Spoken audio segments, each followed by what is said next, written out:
Lunch का सारा काम निपटाकर अनुभा बेडरूम में कमर सीधी करने आ गई थी। वॉशरूम में चेहरा धोकर बिस्तर पर आई ही थी कि मोबाइल की घंटी बज उठी। रघु का फोन, वो भी इस समय। स्क्रीन पर उभरते नंबर को देख मन ही मन सोचते हुए अनुभा ने जल्दी से फोन उठाया। रघु ने कहा, अनु यार, एक गड़बड़ हो गई है। पति रघु की आवाज में काफी बेचैनी झलक रही थी। गड़बड़ी? कैसी गड़बड़ी हो गई है? अब साफ साफ बोलिए ना, मन घबरा रहा है मेरा। अनु, दरअसल कंपनी के नए वाइस प्रेसिडेंट को मैंने आज बातों ही बातों में घर पर डिनर के लिए सपरिवार इनवाइट किया और वो तुरंत तैयार भी हो गए। अरे ये तो खुशी की बात है, आपने बेवजह डरा ही दिया था। चलो तो फिर मैं करती हूँ रात के खाने की तैयारी। ये कहते हुए अनुभा मुस्कुरा रही थी। अनु अनु अनु, तुम्हें बात की गंभीरता समझ में नहीं आ रही है। ये कोई तुम्हारे मायके धर्मगढ़ से तुम्हारे चाचा या मामा नहीं है, बल्कि मेरे बॉस है और देश की जानी मानी कंपनी के वाइस प्रेसिडेंट। उनकी पत्नी नामचीन बैंकर है और दोनों लड़कियां नीदरलैंड में इंजीनियरिंग कर रही है। सारा परिवार वेस्टर्न कल्चर में पला बढ़ा है। उनके उठने बैठने का तरीका, खाने पीने और बातचीत का अंदाज बेहद स्टाइलिश है। रघु के स्वर में तनाव साफ दिखाई दे रहा था।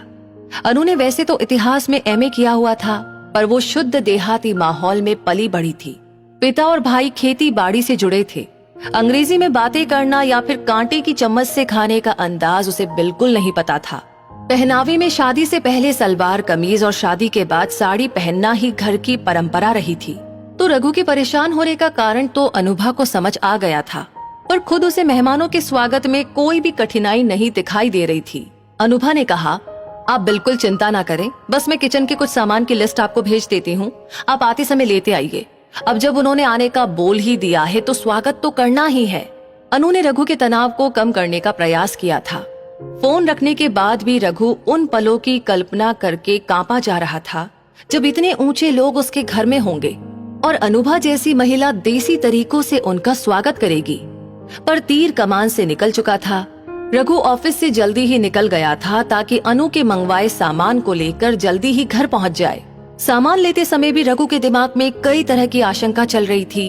दिमाग में चल रहे ऊहापोह के कारण लौटते समय उसने अपनी गाड़ी गलत रोड पर ले ली थी। नतीजन उसे काफी लंबा यू टर्न लेना पड़ा। ट्रैफिक और गलत रास्ता पकड़ लेने की वजह से रघु को घर लौटने में घंटा भर ज्यादा लग गया था। घर पहुंचते ही कंपाउंड में बॉस की मर्सिडीज देखी तो वो दिसंबर की ठंड में पसीने पसीने हो गया था। घबराते हुए अंदर आया तो हॉल में कोई नहीं था। चाय के बस खाली कप पड़े थे, पर किचन से बातचीत का शोर जरूर आ रहा था। रघु जल्दी से किचन के पास पहुंचा तो जो कुछ उसने देखा वो उसे ख्वाब सा लग रहा था। बॉस का पूरा परिवार अनुभा के साथ डिनर की तैयारी में लगा हुआ था। एक स्टोव पर भिंडी फ्राई हो रही थी तो दूसरे पर पुड़िया छन रही थी। आलू मटर की सब्जी बनकर तैयार थी। बड़ी बेटी मिक्सी में धनिया पत्ती की चटनी पीस रही थी तो बॉस खुद प्याज काट रहे थे। सबसे बड़ी बात ये थी कि सभी सारा काम बड़े आनंद के साथ कर रहे थे।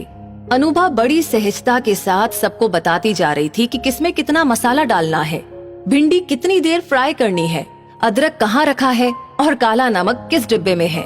रघु का शरीर और दिमाग जैसे पाषाण हो गया था। सर, आप ये क्या कर रहे हैं? यहाँ तो काफी गर्मी है, आप सब हॉल में बैठिए, हम दोनों सब कर लेंगे। रघु बॉस के हाथों से प्याज काटने वाला चाकू लेते हुए गिड़गिड़ा रहा था। नहीं नहीं रघु, आज हम ये अवसर जाने नहीं देंगे। जाने कितने सालों बाद, आज कॉलेज लाइफ के बाद खुद बना करके खाने वाली जिंदगी को फिर से जी रहे हैं हम लोग। हर जगह डिनर या लंच में हम दुनिया भर की भारी भरकम औपचारिकताओं के बीच फंसकर रह जाते हैं, पर तुम्हारी पत्नी की व्यवहारिकता से आज का डिनर स्पेशल हो गया है। दूसरों की तरह दिखावे से अलग तुम्हारी अनु का आत्मविश्वास और मेहमानों के स्वागत का देसी अंदाज लाजवाब है। बॉस की पत्नी ने अनु की तारीफ करते हुए कहा तो रघु अंदर से थोड़ा सामान्य हुआ था। भिंडी, बैंगन और दाल जैसे लजीज व्यंजन आजकल कहाँ कोई परोसता है। एक ही तरह के उबाऊ कॉन्टिनेंटल फूड खाते खाते एकदम बोर हो चुके थे हम सब।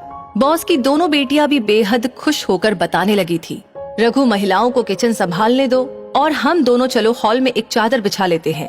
आज तो चादर पर बैठकर डिनर करेंगे हम सब। एक के बाद एक आते सरप्राइज ने रघु को दंग कर दिया था, पर रघु आज अनु को लेकर कितना गौरवान्वित हो रहा था। वो गांव की साधारण देहाती महिला समझकर जिसकी उपेक्षा करता रहा था, उस अनु ने इतने बड़े कॉरपोरेट परिवार के वेस्टर्न स्टाइल में खुद घिरने की बजाय सभी को अपने देसी अंदाज में ढाल लिया था। तो अगर आपको ये वीडियो अच्छी लगी हो तो इसे शेयर जरूर करें और वीडियो से आपको क्या सीख मिली कमेंट बॉक्स में लिख करके अपनी राय जरूर बताएं।